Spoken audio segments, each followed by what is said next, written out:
20h44, le 21 février 1945, Ronald Davies, mitrailleur bombardier britannique, fixait intensément le plexiglas de son Lancaster. Ce qu'il voyait glaçait son sang. Un seul chasseur nocturne allemand, une silhouette noire découpée sur le ciel éclairé par la lune, manœuvrait avec une précision qui défiait toute logique tactique. Dans les 19 minutes suivantes, ce chasseur allait accomplir quelque chose que même les commandants de la RAF les plus expérimentés jugeaient impossible. 7 bombardiers Lancaster allaient s'écraser en flammes. 7 bombardiers Lancaster allaient être abattus. 47 aviateurs britanniques allaient mourir. Et à la fin, le major Heinz Wolfgang Schnoffer, aux commandes de son Bf 110 G4, effectuerait un atterrissage qui repousserait les limites de ce qui était considéré comme techniquement possible. Jauge de carburant, 2%.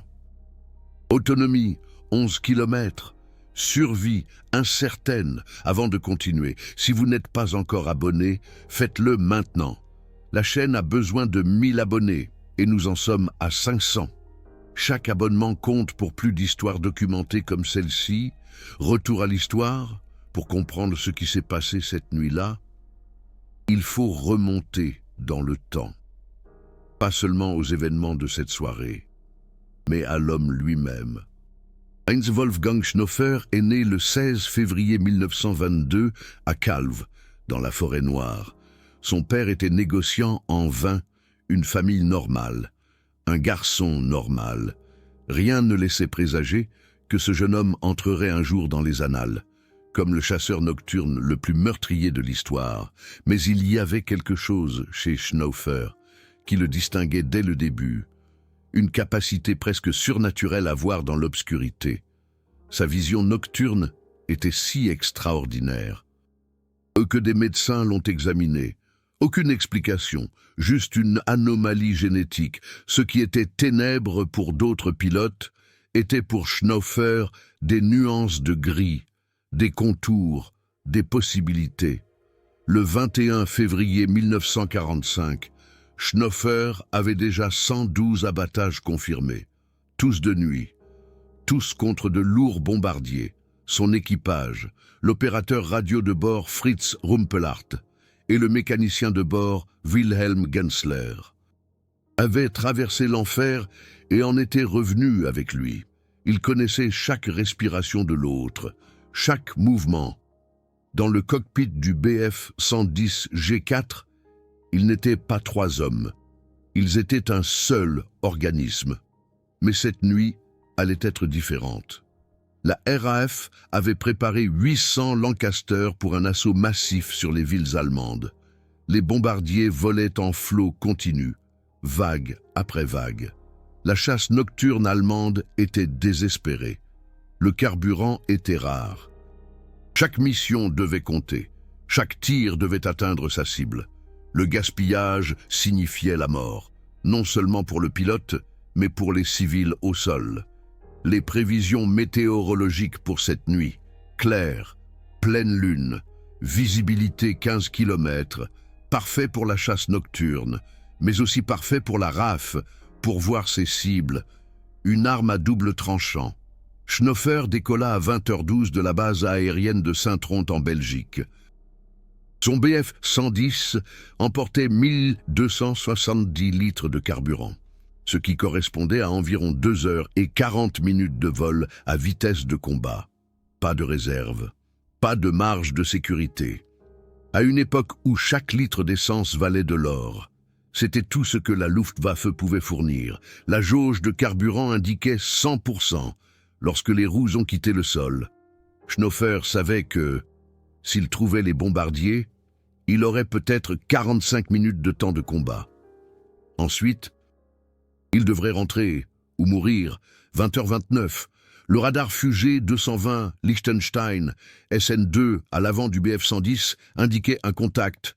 Distance 4200 mètres, altitude 5500 mètres, vitesse 320 km/h.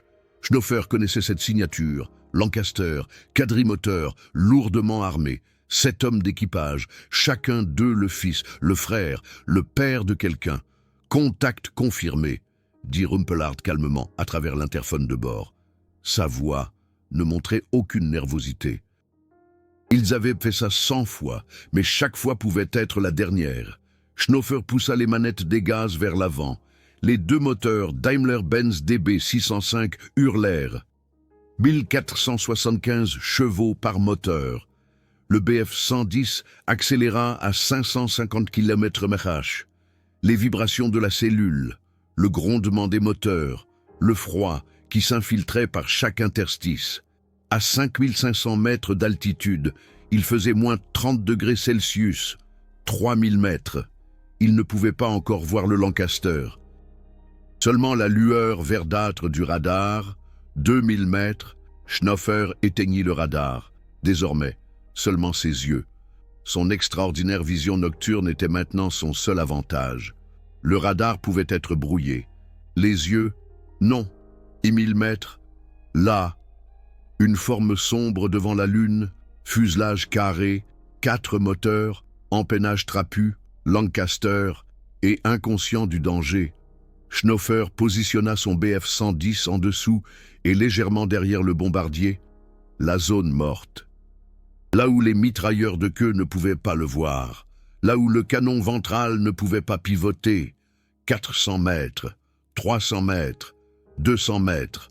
Il pouvait voir les rivets individuels sur le dessous du bombardier. Pouvait distinguer la faible lueur des pots d'échappement des moteurs, 150 mètres. Sa main droite reposait sur le manche, la gauche sur la gâchette des armes. 2 canons de 20 mm MG, 151-20 à l'avant. 2 canons de 30 mm MK, 108 montés en biais vers le haut. La Schrägmusik, l'arme secrète des chasseurs nocturnes, tirée par en dessous, là où les bombardiers étaient le plus vulnérables. 20h44. Schnaufer pressa la détente. Les canons MK-108 tirèrent avec un crépitement étouffé. Des obus de 30 mm déchirèrent le dessous du Lancaster. D'abord les réservoirs de carburant entre les moteurs intérieurs, puis les soutes à bombes. L'explosion fut aveuglante. Le Lancaster se transforma en une boule de feu. Des morceaux pleuvaient du ciel. Schnaufer piqua du nez instinctivement, alors que des débris passaient à côté de son cockpit. Un morceau de métal frappa son aile droite. Un cliquetis métallique.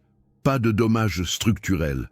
Premier abattage confirmé, dit Rumpelhardt, sa voix neutre, professionnelle. Mais Schnaufer savait ce que pensait son opérateur radio de bord. 7 hommes. Pas de parachute. Pas le temps. Jauge de carburant. 89%. Mais il n'y avait pas le temps de réfléchir. Le radar montrait déjà le contact suivant. 3800 mètres. Un autre Lancaster. La RAF volait en un flux de bombardiers, des dizaines d'avions, tous sur la même trajectoire. Pour un chasseur, c'était une abondance de cibles. Pour les bombardiers, c'était un piège mortel. 20h48.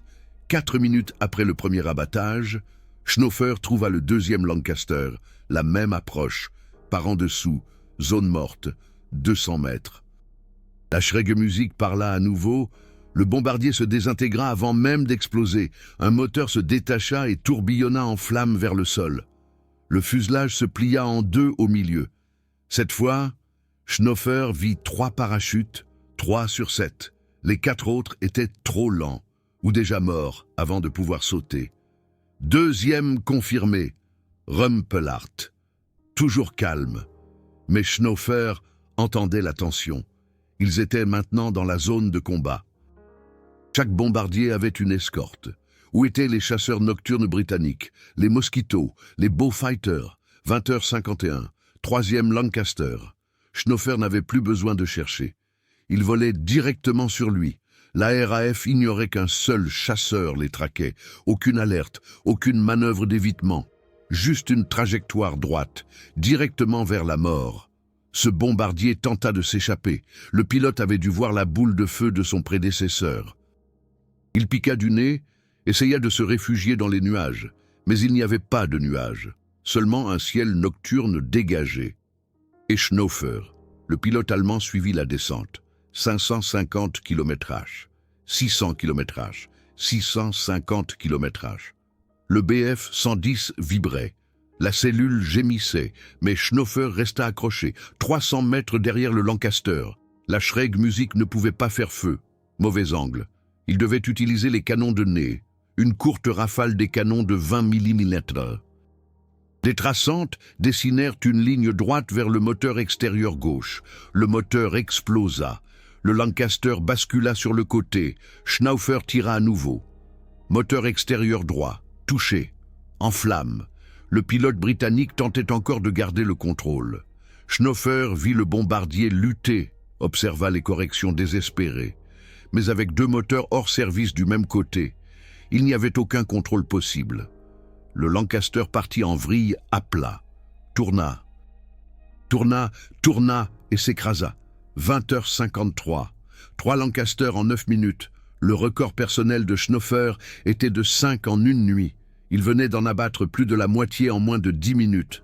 Indicateur de carburant, 71%. Mais alors, il se produisit quelque chose que Schnaufer n'avait jamais vécu en 165 missions. Les communications radio de la RAF explosèrent. Des voix paniquées sur toutes les fréquences. Chasseurs nocturnes parmi nous. 3 pertes en 10 minutes. Toutes les unités, évitées. Et puis, l'ordre qui changea tout. Annuler la formation Hunter, tous les appareils à l'altitude d'urgence, immédiatement. Ce que la RAF ignorait, c'est qu'il ne faisait qu'empirer la situation. Les bombardiers britanniques rompirent la formation. Chaque pilote essaya désespérément de perdre de l'altitude. Mais, dans leur panique, ils faillirent entrer en collision. Des bombardiers virèrent dans toutes les directions. Certains montèrent même, d'autres partirent en piqué. Pour Schnaufer, c'était comme une table dressée, des cibles isolées, aucune défense coordonnée, une pure opportunité. 20h56. 4e Lancaster. Ce bombardier volait seul, essayait de s'échapper vers le nord. Schnaufer lui coupa la route, arriva de face. Une tactique risquée, car les canons frontaux du Lancaster pouvaient faire feu sur lui. Mais Schnaufer pariait que le mitrailleur britannique ne le verrait pas assez tôt dans l'obscurité. Il avait raison. Le Bf-110 surgit de nulle part. Schnaufer tira avec les 4 canons simultanément. Une grêle d'obus de 20 mm et 30 mm déchiqueta le nez du Lancaster. Le cockpit implosa. Le bombardier bascula vers l'avant et partit en piqué incontrôlable. 20h59. 5e Lancaster. Celui-ci avait un bon pilote, expérimenté. Lorsque Schnaufer s'approcha, le bombardier commença à voler en tire-bouchon. Gauche, droite, haut, bas, imprévisible. Une tactique standard contre les chasseurs nocturnes. Mais Schnaufer n'était pas un chasseur standard.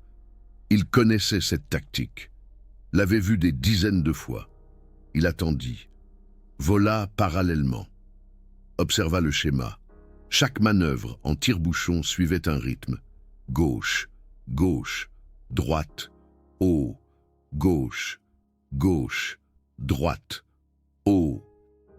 Le pilote britannique répétait la séquence. Schnaufer attendit le prochain virage à gauche. Et puis, juste au moment où le Lancaster vira à gauche, le Bf-110 plongea depuis le haut à droite. La Schreg Music fit feu directement dans le flanc du cockpit. Le pilote n'eut aucune chance. Le bombardier se retourna sur le dos et explosa. 21h01. 6e Lancaster.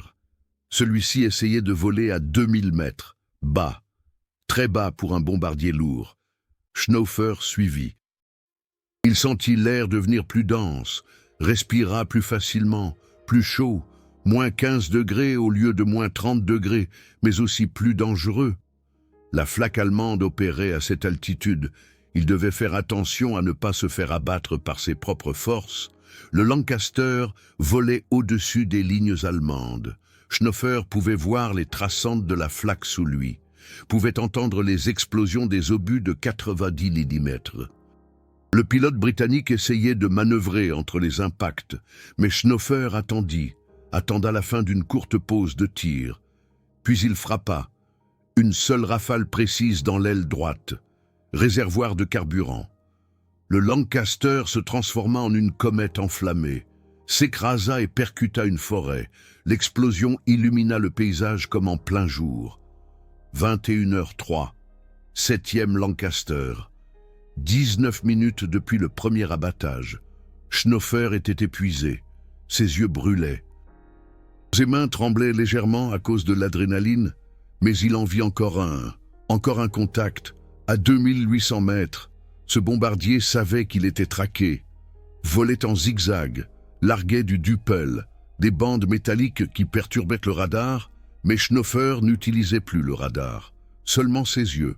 Le Duppel n'aidait pas, il s'approcha lentement. 400 mètres, 300 mètres. Le mitrailleur arrière du Lancaster l'avait vu. Des balles traçantes de la mitrailleuse Browning fouettèrent la nuit, trop haut, trop à gauche. Le mitrailleur britannique ne pouvait pas viser correctement. Trop sombre, trop rapide. Schnaufer attendit d'être à seulement 150 mètres, presque à bout portant pour un canon de 30 mm. Puis il fit feu avec toutes. Les 4 canons, 3 secondes de tir continu, 42 obus au total. Le Lancaster se désintégra pratiquement. Le fuselage se brisa en 3 morceaux. Les ailes se déchirèrent. Le bombardier cessa d'être un avion, ne devint plus que des débris qui tombaient. 7 Lancaster, 19 minutes, 49 aviateurs britanniques morts ou mourants. Schnaufer ne ressentait rien, pas encore. Au combat, il n'y avait pas de place pour les sentiments, seulement pour la survie. Situation actuelle, 500 abonnés, 16 000 heures de visionnage. Si vous souhaitez regarder régulièrement, abonnez-vous maintenant. Chaque abonnement compte. Continuons avec l'histoire, car maintenant, le VRA drame commence. Le carburant de Schnaufer était à la limite, 21h05. Schnaufer regarda le tableau de bord. Indicateur de carburant, 34%. Distance jusqu'à la base de Saint-Tron, 187 km. À une vitesse de croisière de 420 km/h. Il lui faudrait 27 minutes, avec 34% de carburant. Il avait théoriquement encore 40 minutes, sûr. Mais alors, il entendit Rumpelart dire « Encore 2 contacts, nord-ouest, 5000 mètres ». Schnaufer savait ce qu'il devait faire. Rentrer à la base, atterrir en sécurité. 7 abattages. C'était plus que suffisant pour une nuit.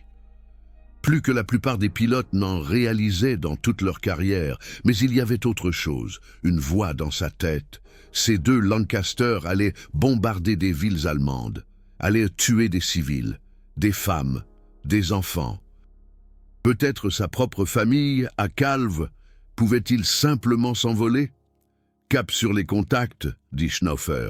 Rumpelart ne répondit pas, mais Schnaufer sentit la tension depuis le siège arrière. Gensler, le mécanicien de bord, resta également silencieux. Ils connaissaient les risques, mais ils avaient confiance en leur pilote. Confiance qu'il les ramènerait à la maison. 21h17. 8e Lancaster. Celui-ci volait haut, 6500 mètres. Schnaufer devait monter davantage de consommation de carburant, mais il n'avait pas le choix. Le BF-110 prit de l'altitude, moteur à puissance maximale, 700 chevaux par moteur, uniquement pour monter. Schnaufer observait la jauge de carburant comme un faucon, 32%, 30%, 28%. Il atteignit le Lancaster par en dessous. Schrage musique, courte rafale, précise, seulement 10 obus. Il devait économiser ses munitions. Et c'était suffisant. Le bombardier prit feu, descendit lentement, pas de fin explosive cette fois, juste un avion en flammes, qui tombait du ciel comme un insecte mourant, indicateur de carburant, 23%. 21h23, 9e Lancaster, le dernier. Schnaufer savait que ce devait vraiment être le dernier, 23%, 187 km de la base. Les calculs étaient simples. S'il ne rentrait pas tout de suite, Il n'atteindrait pas le sol vivant. Ce Lancaster volait bas et vite, 3000 mètres, 340 km/h. Le pilote avait probablement vu les autres brûler. Essayait de s'échapper. Schnoffer arriva par derrière. Approche standard. Mais alors qu'il était à 400 mètres, le Lancaster vira soudainement brusquement à gauche. Le mitrailleur arrière l'avait vu. Des tirs de mitrailleuse lacérèrent la nuit. Balles traçantes. Schnoffer esquiva. Plongea sous le flot de feu, arriva par en bas à droite. Le mitrailleur arrière ne pouvait pas pivoter aussi loin. Schnoffer avait 2 secondes. Il en utilisa une. Schrägmusik, 15 obus, directement dans la soute à bombe. Le Lancaster explosa si violemment que l'onde de choc frappa le Bf-110. Schnoffer lutta avec les gouvernes. Le Bf-110 partit en tonneau de manière incontrôlée. 180 degrés. Sur le dos, Schnoffer poussa le manche vers l'avant. Le Bf-110 se remit à tourner, de nouveau à l'endroit, contrôlé. Mais l'indicateur de carburant avait bougé. 19%. Schnoffer sentit son cœur battre. Pour la première fois de la nuit, il ressentit de la peur. 9 Lancaster. Mais peut-être venait-il de tuer son propre équipage.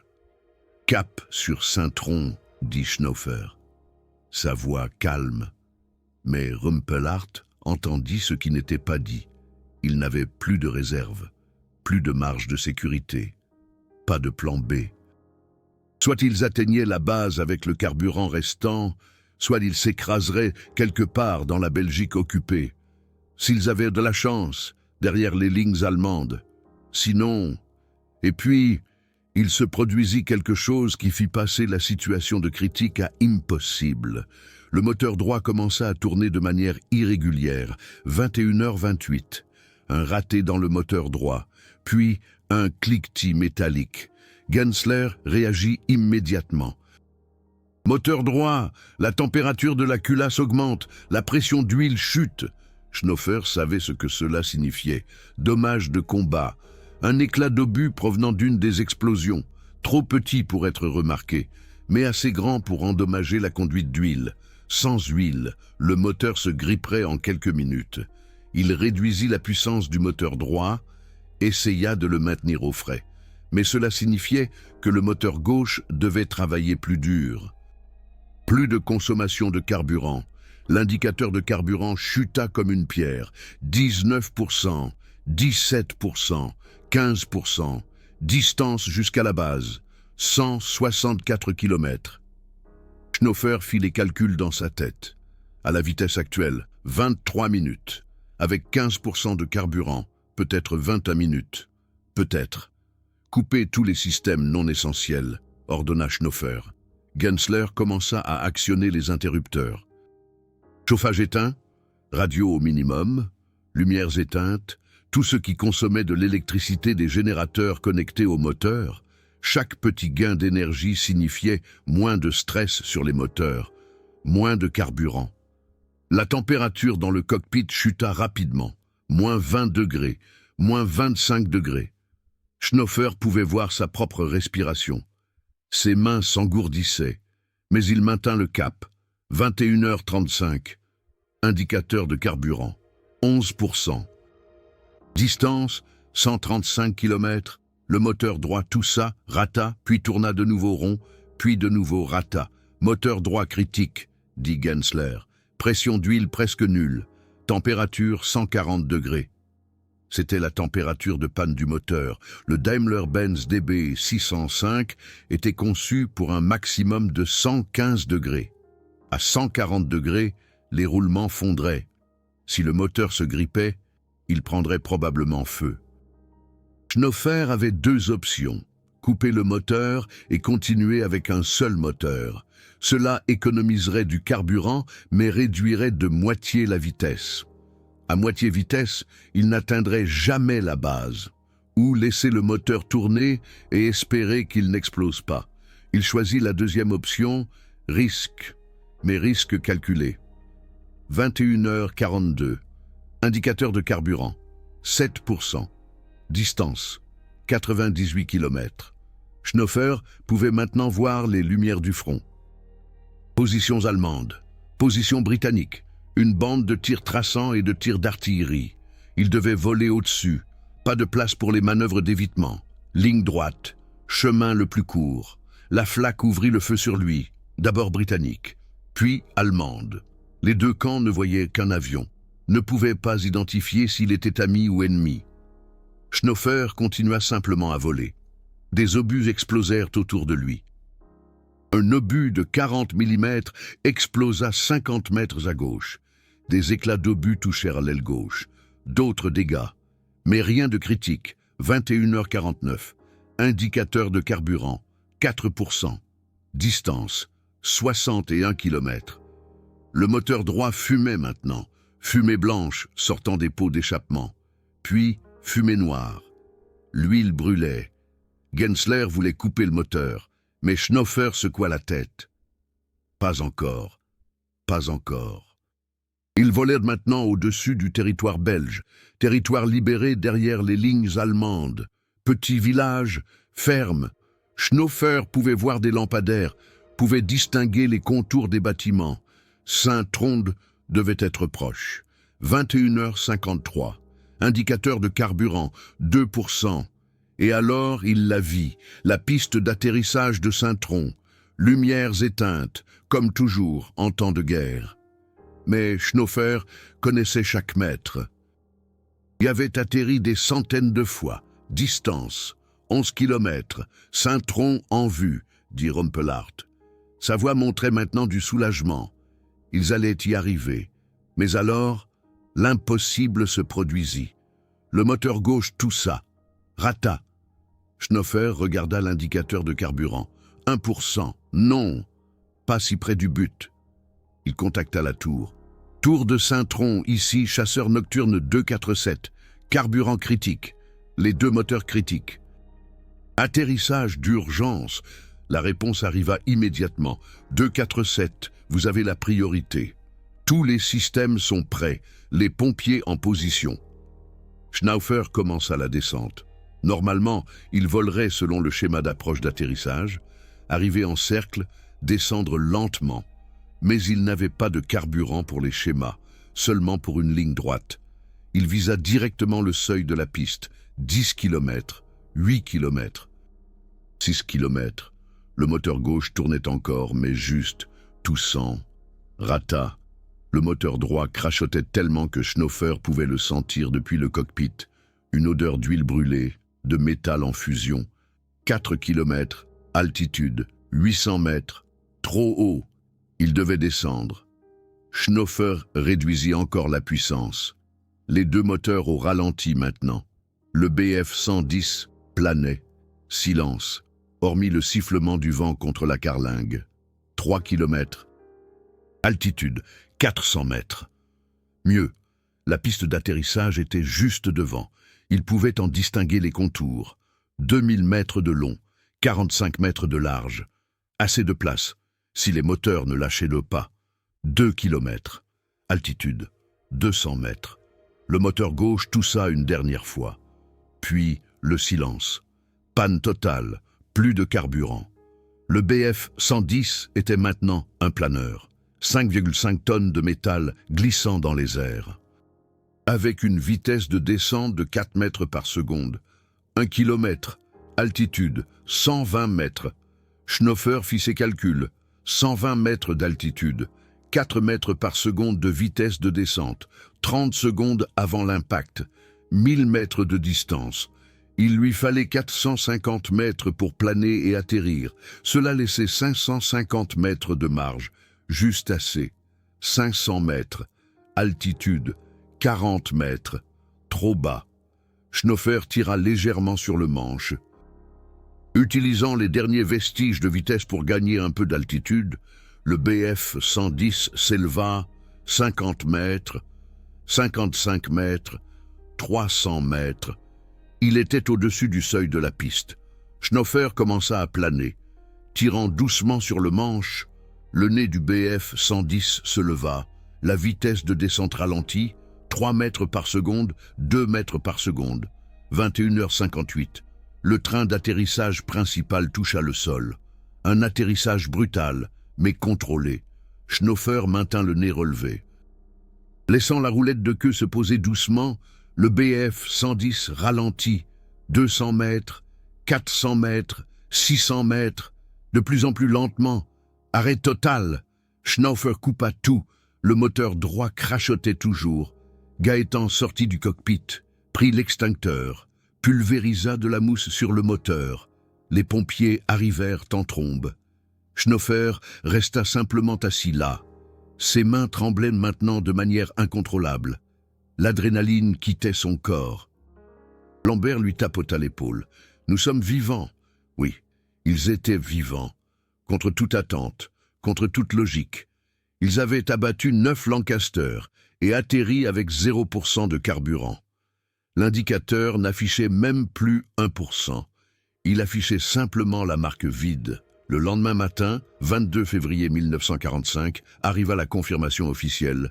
9 bombardiers Lancaster détruits.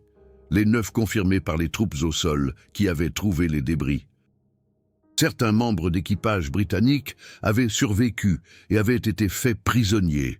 Leurs témoignages confirmèrent les attaques. Mais ensuite, il y eut quelque chose d'inattendu. Les techniciens examinèrent le BF-110 de Schnaufer. Ce qu'ils trouvèrent choqua même les mécaniciens expérimentés. Les réservoirs de carburant n'étaient pas seulement vides, ils étaient secs. Pas une seule goutte d'essence.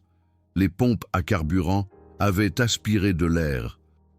Si l'atterrissage avait duré 10 secondes de plus, les pompes auraient été détruites. Le moteur droit était endommagé, mais pas par des éclats d'obus, par surcharge thermique. Le moteur avait fonctionné à des températures supérieures à 150 degrés. Les pistons montraient des traces de fusion. Les roulements étaient pratiquement hors d'usage. Le moteur avait littéralement commencé à se dévorer lui-même. Si Schnaufer ne l'avait pas coupé exactement au moment où il l'a fait, le moteur aurait explosé. L'aile gauche avait 17 impacts d'éclats d'obus, de petits trous, aucun critique. Mais combinés, ils avaient augmenté la traînée de 8%. Cela signifiait 8% de consommation de carburant en plus. Dans une mission normale, c'était insignifiant. Dans cette mission, cela avait fait la différence entre la vie et la mort. Les commandants du 4. Gruppe Nachtjagdgeschwader 1 recommandèrent Schnaufer pour les feuilles de chêne à la croix de chevalier. Mais Schnaufer ne voulait pas de médaille. Il voulait juste savoir si son équipage était en sécurité. Si Lambert et Gaétan n'avaient pas été blessés. Ils n'avaient rien.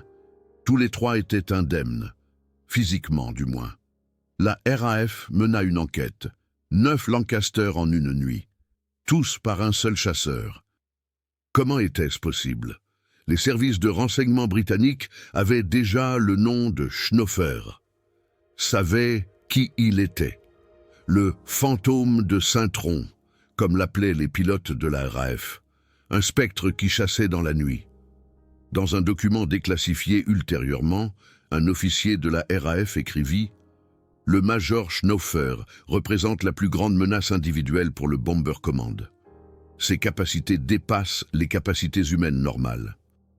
Il voit dans le noir comme un chat, il pense comme un maître d'échecs, il tue avec une précision chirurgicale, et il fait preuve d'un sang-froid qui est terrifiant. » Mais la RAF ne savait pas ce que Schnaufer pensait lui-même. Et c'était quelque chose qu'il n'a jamais dit publiquement, mais qu'il a mentionné dans une lettre à sa sœur, qui a été publiée plus tard. « Je ne suis pas un héros. Je ne suis pas un monstre. Je suis un soldat qui fait son travail. Chaque Lancaster que j'abats signifie des bombes qui ne tombent pas sur les villes allemandes, signifie des enfants qui ne meurent pas, signifie des mères qui ne perdent pas leurs fils. Mais je pense aussi aux aviateurs britanniques, aux hommes que je tue. Ils ne sont pas des ennemis, ce sont des soldats comme moi. Ils suivent des ordres comme moi. Et quand la guerre sera finie, je devrais vivre avec la connaissance que j'ai détruit 121 avions, 121 fois, 7 font 847. 847 hommes, la plupart d'entre eux morts. Ce n'est pas un acte héroïque, c'est la survie au détriment des autres. Pour être honnête, La chaîne a besoin de 1000 abonnés pour continuer à croître. Actuellement, il y en a 500. Si vous appréciez ce travail d'histoire détaillée, abonnez-vous maintenant. Chaque abonnement nous rapproche de davantage de recherches d'archives et de documentation plus approfondies. Revenons maintenant à l'héritage de cette nuit. La nuit du 21 février 1945 est entrée dans l'histoire de la guerre aérienne comme l'une des réalisations les plus remarquables. Mais pas seulement à cause des 9 abattages, mais à cause de ce qu'elle représentait. Schnaufer avait montré qu'un seul homme, avec les bonnes compétences et le bon équipement, pouvait accomplir une tâche impossible. Mais il avait aussi démontré les limites de l'endurance humaine. L'atterrissage avec un réservoir vide n'était pas seulement un savoir-faire de pilote, c'était aussi de la chance pure et aveuglante. Des experts modernes de la guerre aérienne ont analysé la mission, ils ont vérifié les calculs de carburant, reconstitué les données de vol, et leur conclusion est sans équivoque. Schnaufer n'aurait pas dû y arriver. La probabilité d'atterrir avec 0% de carburant, après 9 combats aériens, avec un moteur endommagé et 17 impacts dans l'aile, est d'environ 3%. 3%. Schnaufer y est parvenu. Mais le destin de Heinz Wolfgang Schnaufer prit une tournure tragique. Il survécut à la guerre, survécut à 121 combats aériens, survécut aux Russes, aux Américains, aux Britanniques, mais il n'a pas survécu à la paix. Le 15 juillet 1950, seulement 5 ans après la fin de la guerre, Schnaufer circulait sur une route de campagne française. Un camion transportant des fûts de vin arrivait en sens inverse. Le chauffeur avait trop bu, il a perdu le contrôle. Les fûts se sont détachés. L'un d'eux a percuté la voiture de Schnaufer. Il est mort sur le coup. 28 ans. Le chasseur nocturne le plus performant de l'histoire, tué par un accident, si irréel que beaucoup ont d'abord pensé à un assassinat. Mais les enquêtes ont confirmé, c'était un accident absurde, tragique. La RAF a publié une nécrologie officielle dans le Times. On pouvait y lire « Le major Schnaufer était un ennemi que nous respections. Un pilote dont les compétences étaient légendaires. Sa mort est une perte non seulement pour l'Allemagne, mais pour toute l'histoire de l'aviation. » Des vétérans britanniques des bombardiers ont assisté à ses funérailles. Des hommes qui l'avaient combattu, qui avaient perdu leurs camarades à cause de lui. Ils se sont tenus près de la tombe et ont salué, parce que Schnaufer, malgré tout, avait été un soldat, un combattant qui respectait les règles, qui n'a jamais attaqué des parachutistes, qui n'a jamais visé des cibles non armées, qui a fait son travail avec professionnalisme et, dans un sens bizarre, avec honneur. Le Bf-110 avec lequel Schnaufer a réalisé ses 9 abattages cette nuit-là a été mis à la ferraille après la guerre. Son numéro de série, Werk Nummer 704-162. Aujourd'hui, il n'existe plus aucun artefact physique de cet avion, seulement des photos, seulement des documents. Mais l'histoire demeure. La nuit où un seul homme a abattu 9 bombardiers Lancaster et a atterri avec le réservoir vide. Une histoire d'adresse, de courage et de la fine ligne entre héroïsme et folie. Dans les académies des forces aériennes modernes du monde entier, la tactique de Schnaufer est étudiée. Pas pour la copier, l'époque de la chasse nocturne est révolue, mais pour comprendre ce que les capacités humaines peuvent accomplir sous un stress extrême, les pilotes étudient sa décision de risquer la panne de carburant pour 2 abattages supplémentaires, étudient ses compétences en navigation, son sang-froid sous le feu, mais ils apprennent aussi le prix. Les 847 hommes que Schnaufer a abattus n'étaient pas des numéros. C'étaient des fils, des frères, des pères, des maris. Les archives britanniques conservent leurs noms. Ronald Davies, le mitrailleur bombardier qui a vu le Bf-110 de Schnaufer en premier. Il est mort dans le 4e Lancaster abattu, 23 ans, fiancé. Sa fiancée a reçu la lettre annonçant sa mort 3 jours avant leur mariage prévu. C'est la réalité de la guerre. Derrière chaque statistique se cache une vie humaine. Derrière chaque abattage se cache une famille qui regrette quelqu'un. Schnoffer le savait. Sa lettre à sa sœur le prouve. Il n'était pas un monstre assoiffé de sang. Il était un homme, piégé dans un système, dans une époque, dans une guerre qu'il n'avait pas choisie. Un homme qui a tiré le meilleur parti d'une situation impossible et qui l'a payé, pas avec sa vie à la guerre, mais avec son âme après. L'héritage du 21 février 1945 est complexe. C'est une histoire de compétences extraordinaires, mais aussi un rappel que la guerre ne connaît pas de gagnants. Seulement des survivants et des morts. Ce ne sont pas seulement des statistiques tirées d'archives poussiéreuses, ce sont les moments qui ont décidé du destin de millions de personnes, de vrais soldats, de vrais aviateurs, de vraies conséquences. Ces histoires ne doivent jamais être oubliées. Si ces vérités historiques vous importent, soutenez-moi avec les Super Thanks de YouTube, le cœur doré en bas. Chaque Super Thanks me permet de passer des semaines dans les archives, à numériser des documents rares, à interviewer les derniers témoins. L'histoire doit être préservée. Aidez-moi à le faire.